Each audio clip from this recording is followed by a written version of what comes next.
favorite actors, Matthew McConaughey, says, all right, all right, all right. My name's Amanda McDowell. I'm a singer-songwriter, a DJ, a mentor, a teacher, and a mom of 10,000 children. I've probably taught already about 2,000 or so. I'm looking for the other 8,000 that I can help out here and there and help you know what life is all about and kind of keep you away from the stuff that has been a pitfall for me and for many others in this life. Okay, so without further ado, let's talk today about how far will you go for the man? And I don't mean the man sleeping next to you. I don't mean the father of your children. I mean the man like Proud Mary says, working for the man every night and day. That man. So let's define what I'm talking about when I say the man. The man is any woman or man who is your superior in either the workforce, an organization such as a church, or governmental capacity such as law enforcement, etc. That's who the man is. So, how far will you go for the man? That's a really good question, and it's kind of something that you probably should answer before you ever get in a situation where the man is telling you to do something or trying to get you to go along with them in some kind of capacity that you don't feel comfortable with at all, and you feel pressured to do something that you don't feel comfortable in. So think about that. Have you ever been pressured by somebody you work for or someone that you like someone that you serve, like in an organization, been pressured to do something or go along with something that you don't feel comfortable with at all? That's the thing. That's the problem. So let's talk about that right there. Here's just a really small example. A very easy, happens all the time example, okay?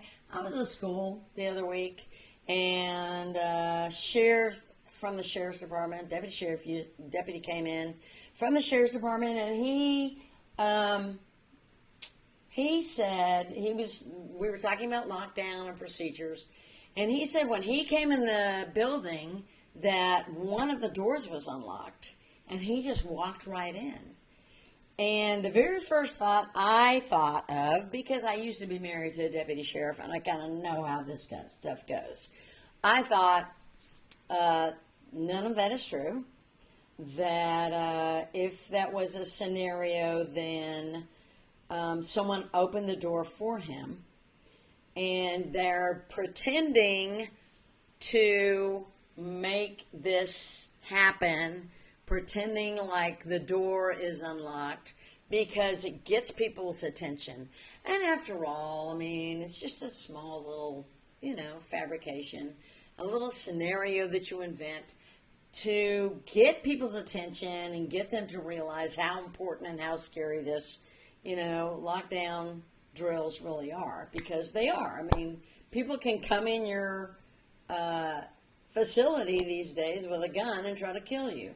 So it's serious. But just to put a little frosting on that cake of the speech, here comes this scenario where the door was unlocked. Well, the custodian who was in charge, I guess, of that hall was not privy to the fact that this was all kind of like a game for the greater good, of course, right? For the greater good.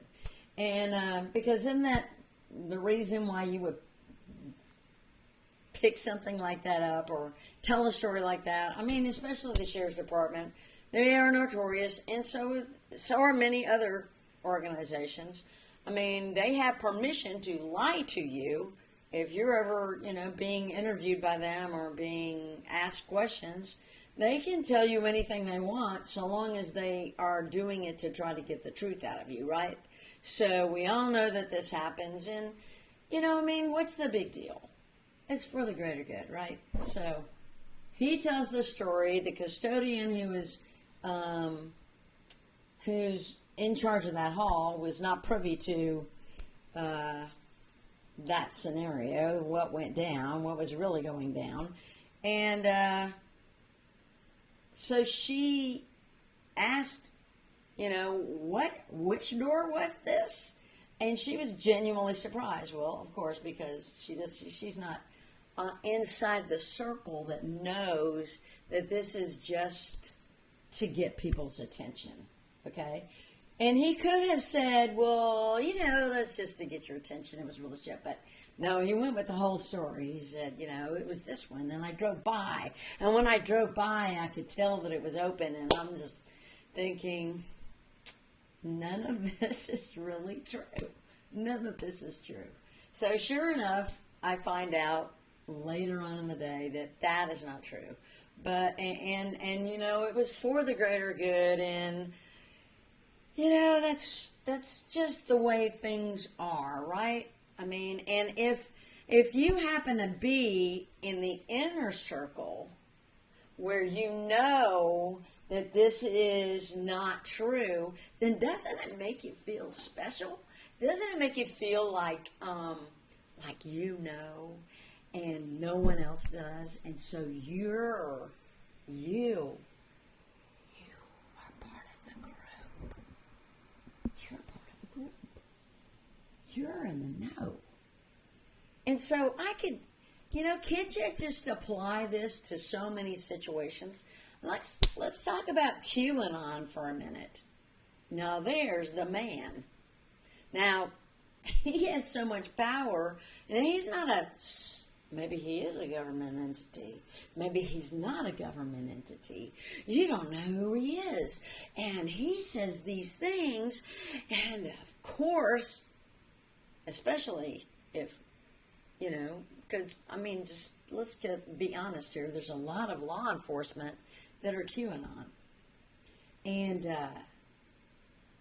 what would stop a law enforcement person if QAnon said this, for him to add a layer of extra cream and extra sprinkles of what he wants on top of what QAnon said? And who in the world would ever know, because nobody knows who QAnon is. And then it's spread to the circle, and that circle spreads to the outer circle, and everybody then is in the know. And then you're part of a group that's in the know. But the bad thing about that is eventually you're not in the know, because there's an inner circle to the circle. And that inner circle is the one that's really in the know. And it's just a matter of time before you find out whether you're in that circle or not. And then there's another circle, and that gets even smaller. And then, well, who knows? Really, who knows? Who knows how small that circle really is? And who really winds up knowing what the truth is? Because, maybe everybody's being deceived. So let's talk about how that makes you feel. Let's talk about the custodian and how possibly that custodian felt when she found out. Let's talk about her not finding out. And for the rest of her life, she thinks that she wasn't doing her job and she left that door open. Or when she does find out, she realizes, like all the rest of us who were sitting there being told this fabrication for the greater good, that all of that was not true. How do you feel when you find out you're not part of that circle? You're an outsider, but you're not part of. You didn't know that that was. It's just kind of like it's for the greater good. It's just kind of like a joke, a little thing we do. But you're not in the circle, by the way. How does that make you feel?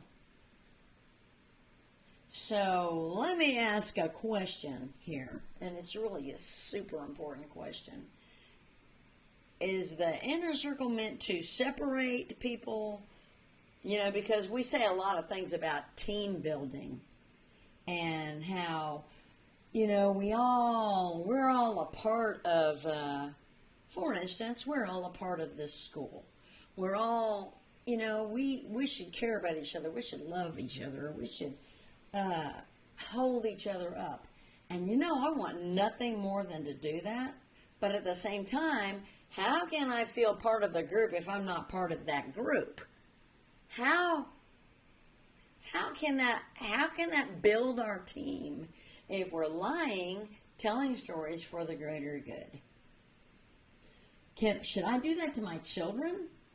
And as a matter of fact, I'm sometimes told to do that to my children.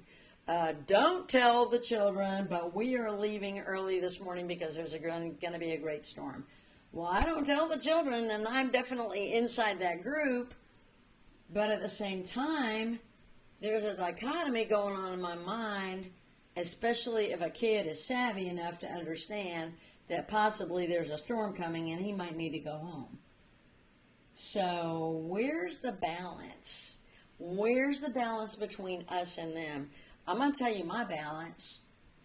I try real hard to be honest with my children, with my students, because if I don't have anything else, I need a rapport with them to let them know that whatever it is, I'm going to shoot them straight, because they need to trust me, and I don't need to break their trust.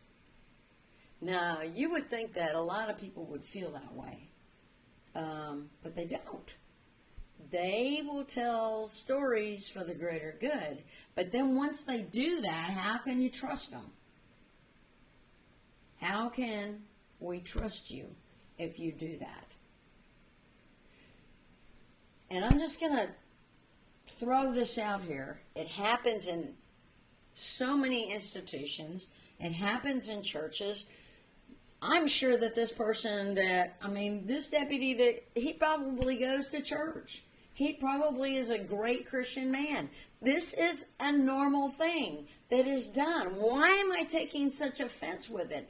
Because it separates people. It makes it an us and a them. These people are in the know, these people are not. Don't you see that it hurts people? Why would you say something like that? Something so simple when it's really not important. We know that lockdown is important. We're grown-up teachers. We should be in the circle. Shouldn't we be in the circle? Think about this having to do with your church. Are you in the circle? Why is there a circle if it's a church? Doesn't Jesus just say to let your yea be yea, your nay be nay? But then if you are that honest, people have a tendency not to put you in their circle because they're going to know that you don't want to carry that load of crap for them. And let me tell you something that gets worse once you're in the inner circle. Once you're in the inner circle, sometimes, especially if it's a narcissistic boss that you're working for, they'll up the ante. They'll get you to lie for them. They'll get you to shred papers for them. They'll get you to, fill in the blank. How far are you willing to go as a Christian? And are you willing to be outside the group with the rest of the sheep? Because I think I am. I'm willing to be outside the group with the rest of the sheep because I am sick of the inner circle bullcrap. What I really want is just honesty. I want to be treated like a grown-up. But, how can not being treated like a grown-up be for the greater good? I don't know. That's my quandary. And that's going to be your quandary someday. Okay? So, set it in your mind whether just being honest is more important to you than being part of a group, because you will be faced with that someday. And I hope the struggle's real, and I hope you come up with your right answer. And let's look at something even simpler. Say your boss says, tell him I'm not here. Well, you're working for your boss. Is that a big deal? It's a dichotomy for Christians.